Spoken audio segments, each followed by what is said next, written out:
Hello, everyone, and welcome to the first episode of Gone Fishin'. This is going to be a Marlins themed podcast here on the Five Reasons Sports Network. Now, this one here going to be a little bit more of a quick fire, rapid fire, rundown, weekly kind of overview of what's happened in each week's games, and I hope to get up maybe one or two of these weekly, depending on the news cycle and how busy things are in Marlins land.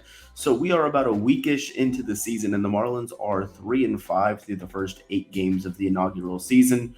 It's been a little bit of an up and down start here for the Fish. We've gotten some very interesting news stories already, a little bit of Twitter drama already heating up for the Marlins and more. So I really want to start things off kind of going through the major plot points early on.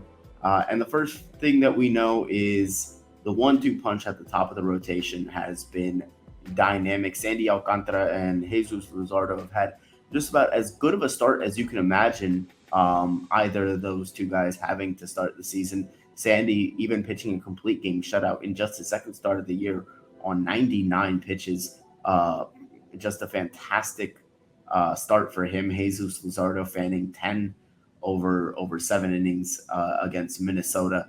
And on top of that, the Marlins, a little bit of an injury bug bite that they've suffered here, losing Joey Wendell and Johnny Cueto heading to the IL. Jazz also had a bit of an injury scare, but he was back in the lineup on Friday versus the Mets, so all was averted there. Although that's not to say that everything with Jazz has been stress-free since. After Friday's game, he did take to Twitter, took a little bit of an issue with some fans' frustration about him bunting in a 3-1 count, even going so far as to say, "Do I look like a cleanup hitter?" Now that's going to be run with by some national people and maybe seen as a shot at Skip Schumacher. I don't necessarily see it that way. I see it more as, he's pointing out that he's 5'11", a buck 85. He's letting everyone know I'm not the prototypical cleanup guy. I can get on base by bunting. Personally, I don't like the decision to bunt 3-1 in that spot if I'm Jazz, but I do understand it. Some other early plot points going here through the season. One of the things that Marlins fans had been banking on throughout the year was Avisail Garcia and Jorge Soler potentially having bounce back seasons. And we've seen it so far with Jorge Soler: 3 homers, 6 runs batted in over the first 8 games. He's striking out a little bit less, 8 strikeouts over his first 30 at bats. But Avi Garcia really struggling thus far at the plate to see the ball. He's gotten a couple of infractions with the new rules setting in. And on top of that, he's just doesn't look like he has much of a plan at the dish right now. You do wonder about the confidence early on in the season, coming off of a year like he had last year. Obviously, he went through the body transformation. He's put in the work. I know you feel for the guy because you can see the work that he's put in. You know that he wants it, but the results just haven't come for him as of yet. Additionally, to keep things a little bit more positive, Luis Arias has been everything the Marlins could have wanted and then some, hitting 444 in the first 8 games, striking out and walking just as much as the other 3 strikeouts to 3 walks thus far early on in the season. But strikeouts and walks, a big part of the Marlins season thus far, as the Marlins are one of the most strikeout prone teams in the league on offense. That's something that they prioritized kind of fixing in the offseason. They wanted guys with good bat on ball skills. Haven't quite seen that as of yet. Bringing in guys like Jean Segura and Luis Arias, who's absolutely lived up there. Segura, a little bit of a slower start, but he's starting to come around. Another guy that's had a really strong start to the season, Garrett Cooper, a couple of early home runs, looking to potentially get that power stroke going because he really struggled with that aspect of his game last year. But to get back to the strikeouts and walks themes, one of the biggest themes of the season this year has been exactly that: the offense striking out too much and the pitchers just handing out too many free passes. You saw just in yesterday's game, Edward Cabrera, 7 walks. You saw Tanner Scott walk 3 batters. in his outing yesterday. That's definitely going to be something that the Marlins are going to have to monitor this year and clean up. Taking a look at where they stand going from here today, they play at 4 p.m. in New York. You've got Trevor Rogers on the mound against Kenta Maeda. Rogers struggled in his first start against New York.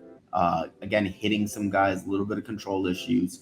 First start of the season, you always tend to give guys a pass if they're a little bit wild, a little bit ineffectual. But this is where the rubber really starts to meet the road with these guys. That second start of the season and on. So Rogers looks to bounce back against Kodai Senga, who absolutely shut down the Marlins with that ghost forkball or splitter that he throws. And that's going to be one of the things that the Marlins are going to look to improve upon this go around against Senga. They really, really did not have a great approach against him at the plate in their first game. Not having seen him as much, not as much scouting done on Senga as you would have, a regular veteran MLB pitcher who's been in the league for a while now. But the Marlins get another crack at him, and we'll see how they look going forward. Other news and notes throughout the organization: Dax Fulton was the Double-A starter last night. He went 4 innings, allowed 1 run on 2 hits.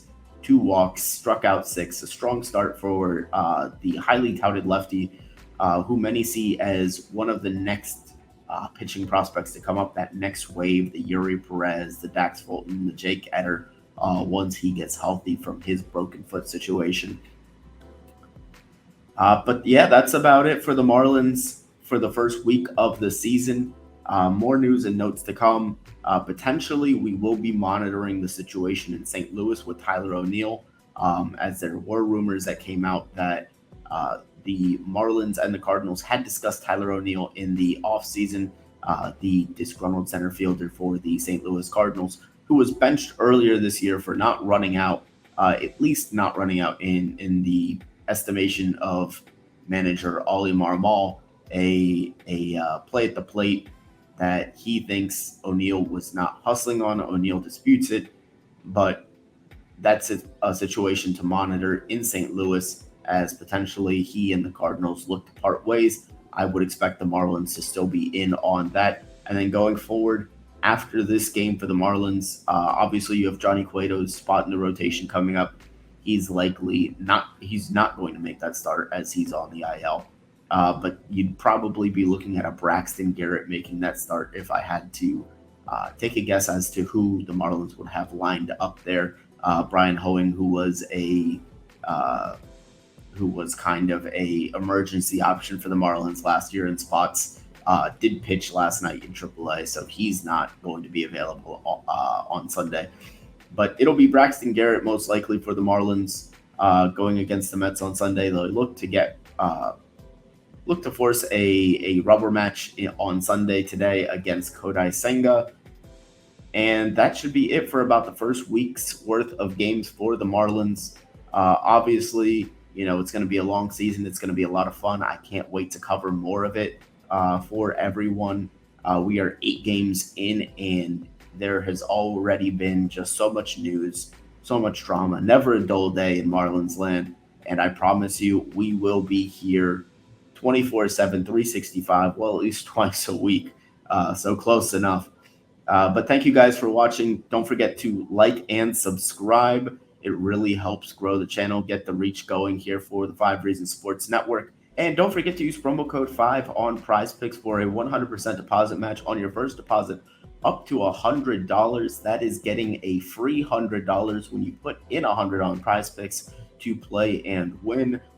You can add any kind of player prop parlays that you want, up to 6 players, up to 25x your winnings, and even more sometimes on their special promotions. They're always running great promotions on PrizePicks, always looking for ways to help their players win. So check it out. I will have plays throughout the season, especially here on Gone Fishing. Thank you guys so much, and I'll see you next time.